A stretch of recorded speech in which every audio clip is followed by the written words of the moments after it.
Pangatlong Power Couple Award na pala ni Kim Joo ang kanyang napanalunan with Paolo Avellino sa 38pm PC Star Awards for TV last Sunday. Ang Chinita Princess mismo ang nagbuko nito sa publiko nang ikwento niya ito sa kanyang acceptance speech. Hindi naman binanggit ni Kim kung sino ang dalawang aktor na nakasama niya sa kaparehong award, pero obvious naman na sina Gerald Anderson at si Yan Lim ang mga yon. Samantala, nagpakilig naman sa Kim Pao fans ang sabay na paglabas sa stage ng mga bida ng pelikulang My Love Will Make You Disappear para sabay na magpasalamat sa pagkakapili sa kanila bilang awardees ng Herman Moreno Power Tandem. Komento tuloy ng ibang netizens dahil daw mula sa backstage ay kasama na ni Kim ang aktor.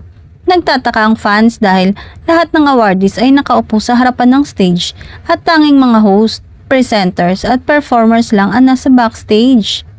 Baka raw ayaw makatabi ni Pao si Janine na nasa audience, pero in fairness ay pumalakpak naman si Janine nang tawagin on stage ang Kim Pao at pinanood talaga nito ang acceptance speech ng Power Tandem.